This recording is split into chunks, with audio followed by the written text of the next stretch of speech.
Vishnupad Paramahansa Parivrajacharya Astutarasata Srimad His Divine Grace A.C. Bhaktivedanta Swami Srila Prabhupada Ki Jayam Vishnupad Paramahansa Parivrajacharya Astutarasata Srimad His Divine Grace Bhaktisiddhanta Saraswati Goswami Maharaj Srila Prabhupada Ki Ananta Koti Vaishnava Vrinda Ki ISKCON Founder Acharya Srila Prabhupada Ki Garantara Srimad Bhagavatam Ki Nitai Gaura Premanande.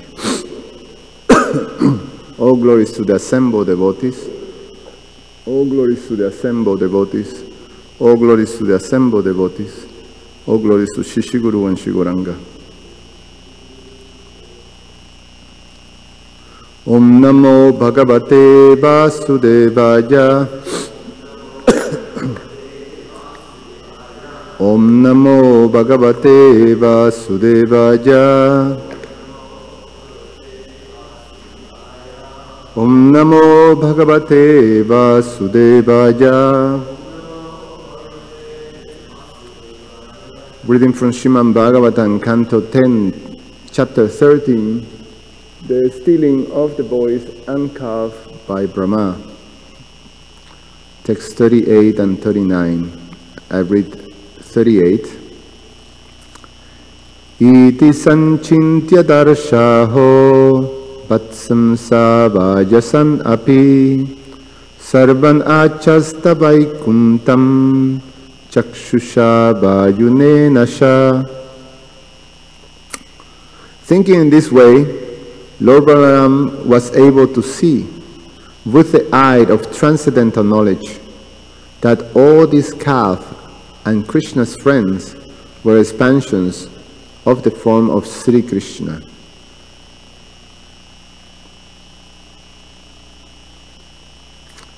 Purport by His Divine Grace A.C. Bhaktivedanta Swami Srila Prabhupada Ki.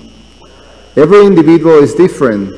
There are even differences between twin brothers. Yet, when Krishna expanded himself as the boys and calf, each boy and each calf appear in his original with the same individual way of acting, the same tendencies, the same color, the same dress, and so on. For Krishna manifested himself with all these differences. This was Krishna's opulence. Today's verse. Naite Suresha Rishajo Nachaite.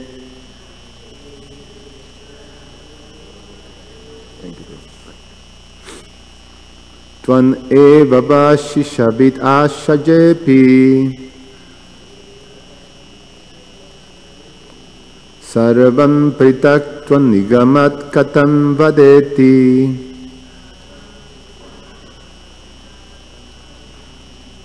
ukte nabritam prabhuna balovait. That's not the right name.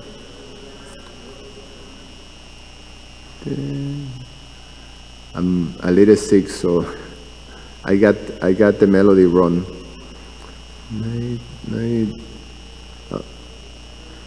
Okay, that one. Thank you. Naite Shuresha Rishajo Nachaite Twan eba bhashi shabit asrajepi Sarvam pritakvam nigamat katam vadeti Uktena britham prabhunha balobhait. Please chant.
Na, not, ete, these boys, Shura Ishaha, the best of the demigods, Rishajaha, great sages, Na, not, Cha, and, ete, this calf, Tvam, you, Krishna, Eva, alone, Bhasi, are manifesting, Isha, O Supreme Controller, Bit Asraje, in the existence of varieties of difference,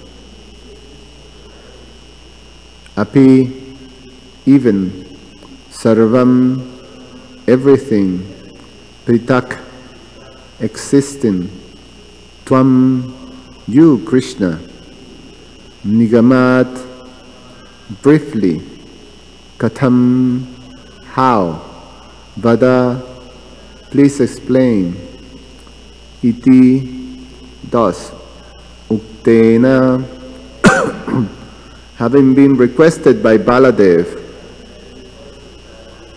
Britham, the situation, Prabhuna, having been explained by Lord Krishna, Balaha, Baladeva, Avait, understood. Translation and purport by His Divine Grace A.C. Bhaktivedanta Swami Srila Prabhupada Ki Jai. Lord Baladev said, quote,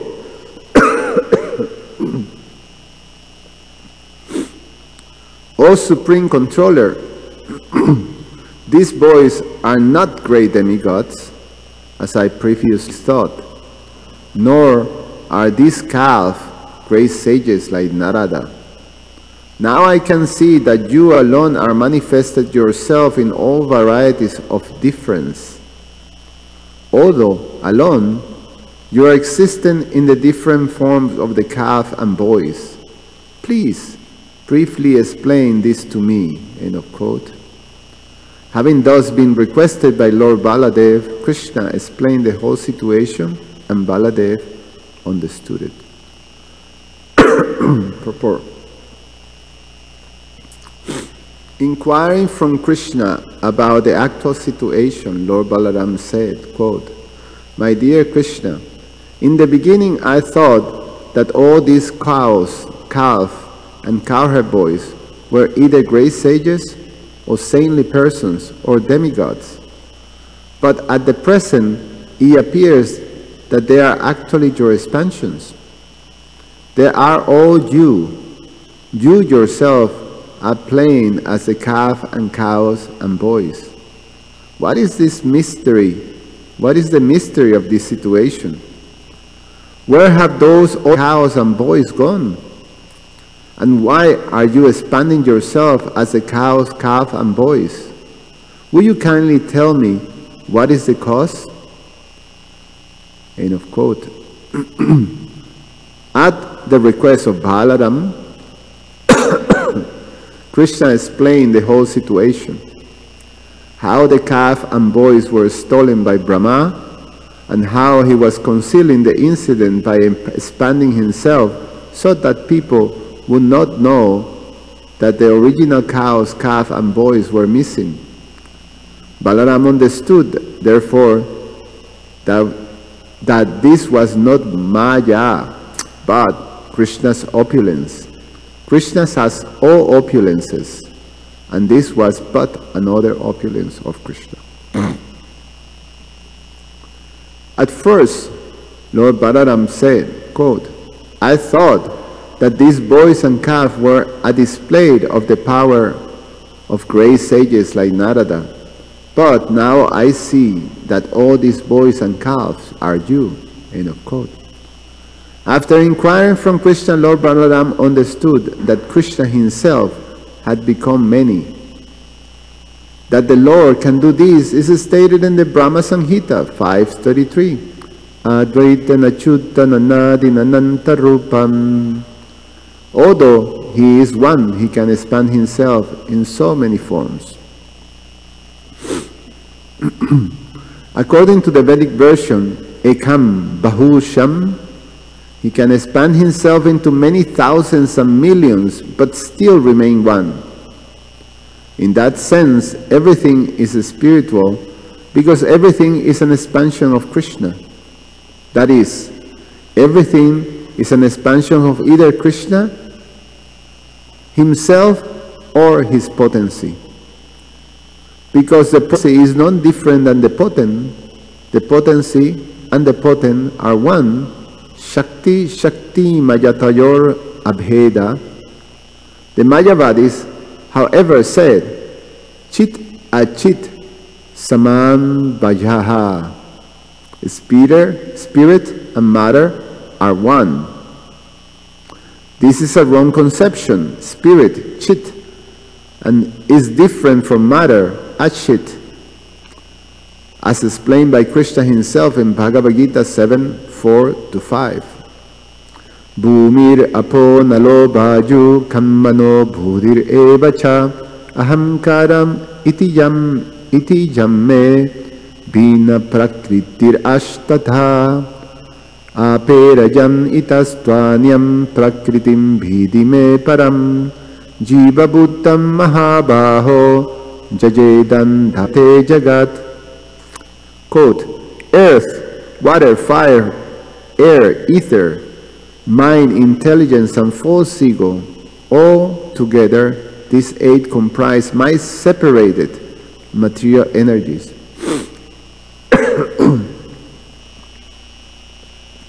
But besides this inferior nature, almighty arm Arjuna, there is a superior energy of mind, which consists of all living entities who are struggling with material nature and are sustaining the universe. End of quote. Spirit and matter cannot be made one, for actually they are superior and inferior energies. Yet the Mayavadis or Advaitavadis try to make them one. This is wrong. Although spirit and matter ultimately come from the same one source, they cannot be made one. For example, there are many things that come from our bodies, but although they come from the same source, they cannot be made one. One should be careful to note that although the Supreme Source is one, the emanation from this source should be separately regarded as inferior and superior. The difference between the Mayavadi and the Vaishnava philosophies is that the Vaishnava philosophies recognize this fact. Sri Krishna Mahaprabhu, Sri Chaitanya Mahaprabhu philosophy, therefore, is called Achintya Bheda Abheda, simultaneous oneness and difference.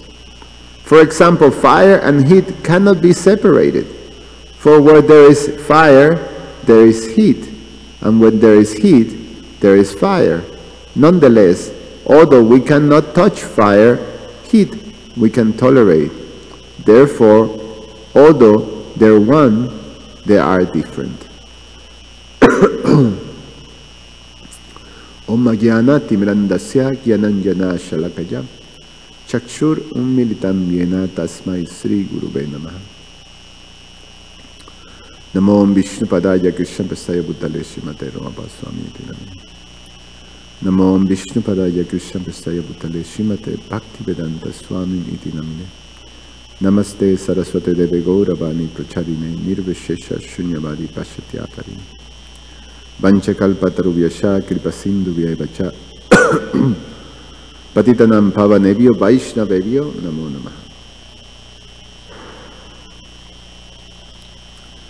Sorry, I don't feel very well today.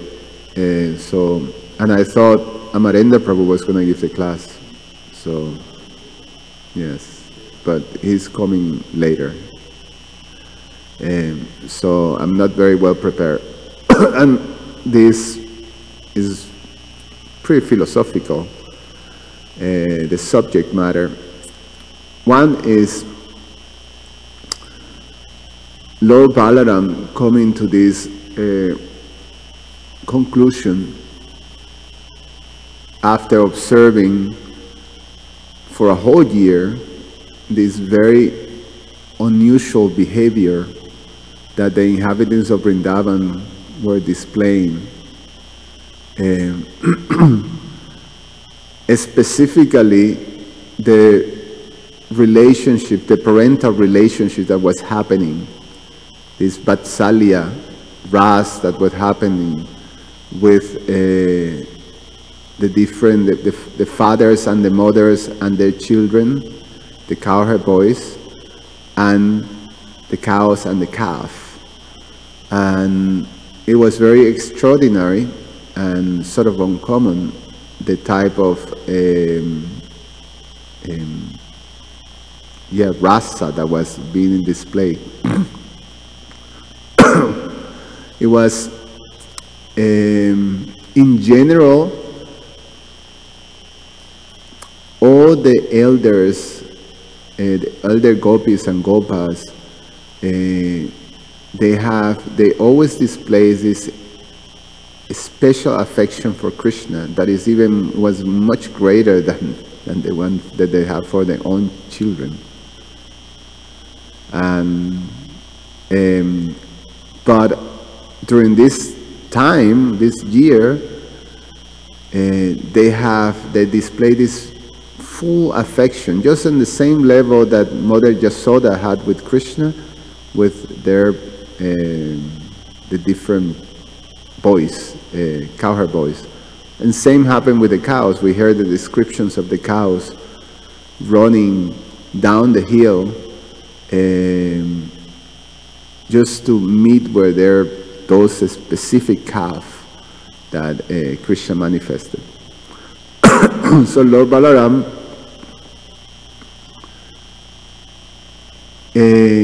came to understand, well, okay, now I can see that these are not, that these are expansions of Krishna. This is Krishna himself. It's the only, so he could understand that with the eye of knowledge, a transcendental eye of knowledge. So several questions come from that. Well, one is Lord Balaram is the first expansion of Krishna, and Lord Balaram also as such, you can understand that he is all cognizant and all knowledgeable. So how is that he also becomes sort of covered? He didn't understand that. So that's one question.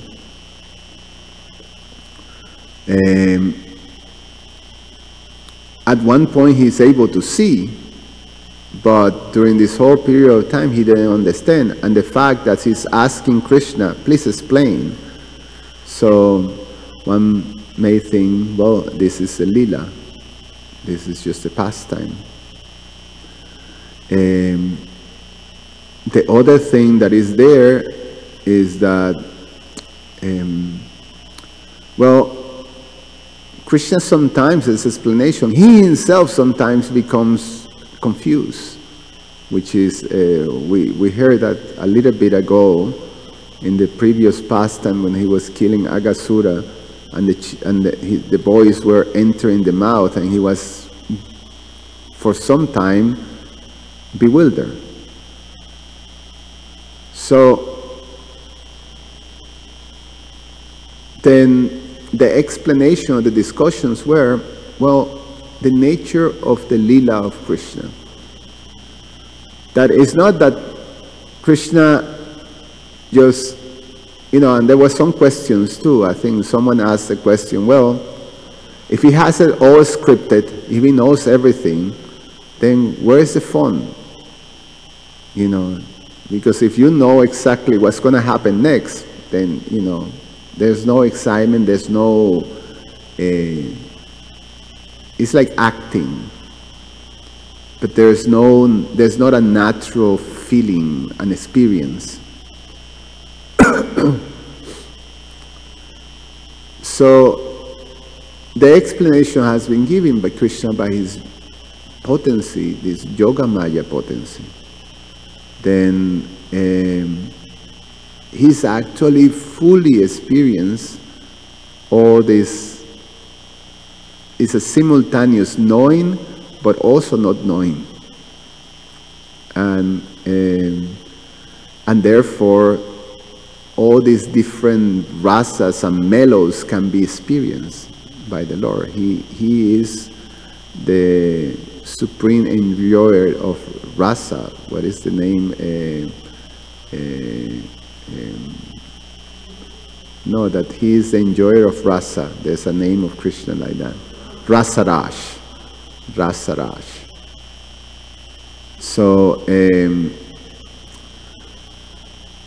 So because of that, by his potency, then these things happens.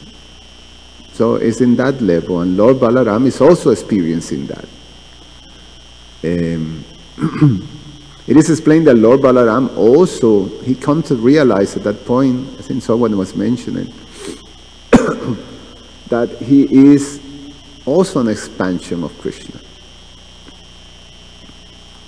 So, by this eye of transcendental knowledge, and also, oh, now it's clear that here's Krishna. I can see Krishna. I can see Krishna in all these different manifestations. I see Krishna himself in his original Swayam Bhagavan Krishna, his manifestation, his original manifestation. But then I see all this variegatedness that is there, and I see that it's actually him. It's not his energies, it's him. And he's telling me, previously I thought these were the demigods and sages, all these, which was the case, well, at least in the Leela, Krishna tells, well, it's not the case, I'm sorry, I retract from that.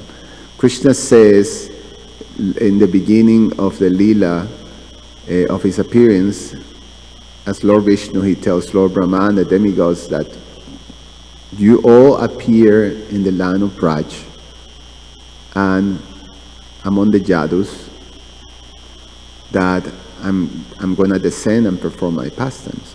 But we know that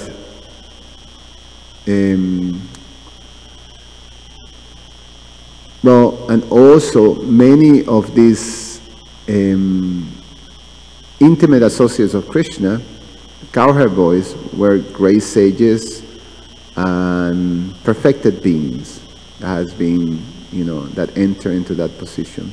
And there's also a group of intimate devotees of the Lord who are eternal associates, who just came with the Lord. They're eternal associates of the Lord, eternally liberated beings.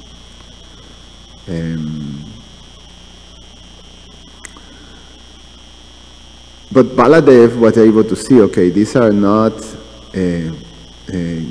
Jiva Tattvas, this is you. So how does that happen? So he's asking.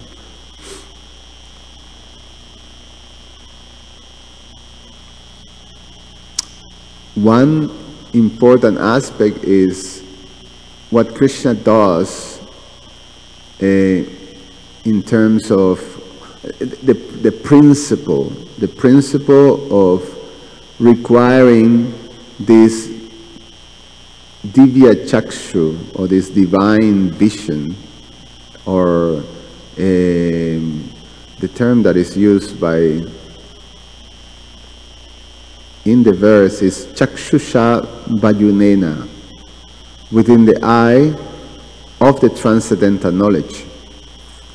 So when these eyes of transcendental knowledge becomes open, of this Divya Chakshu, Krishna tells Arjuna in the 11th chapter, no? That with your present eyes you cannot see. When Arjuna requests to see the universal form, with those present eyes you cannot see, with your regular eyes. So therefore, I'm going to give you this Divya Chakshu. Divyan Dadami Te Chakshu. So he will give this divine vision. And then you can see. So this explanation through the Vedas that these eyes, these divine eyes, this transcendental vision have to be given, or have to be helped, or have to be awakened. And the principle of transcendental knowledge is the principle that for conditioned souls is the one that allows one to see the reality of Krishna, to be able to take darshan of Krishna. So the whole idea of darshan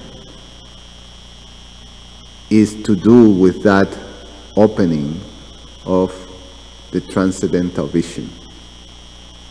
And that transcendental vision is given by the spiritual master, who is Krishna's representative. So we offer this prayer, Om Jnana Timirandasya Jnananjana Shalakaya Chakshur Ummilitam Yena Tasmai Sri Guruve Namaha. Om Ajnana Timirandasya. I've been basically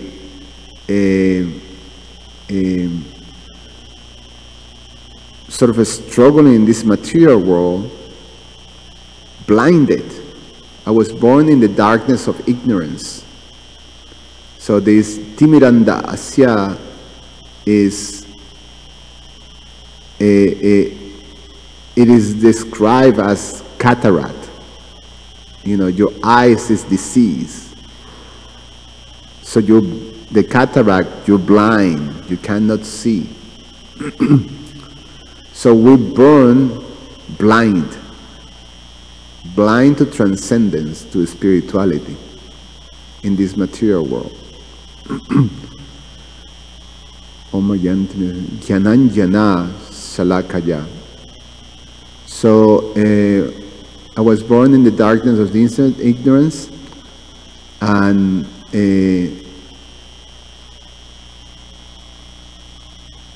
then my spiritual master, this Chakshusha Ummilitam Yena, this Ummilitam Yena is described as the medicine that is applied into this eye, into the chakshu, the eye. Then there's the application of this collyrium. That's, I think sometimes it's translated like that. And it brings me memories. The use of collyrium.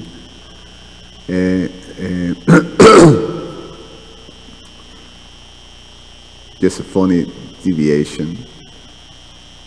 In my country, so as kids, you know why you use collyrium. Yeah, the drops to clear your eyes. So the name of the brand was Clear Eyes, but you know, we pronounce it in Spanish, so it became Clarice. So you ask for Clarice all the time. Clarice, can I have some Clarice? So this funny pronunciation.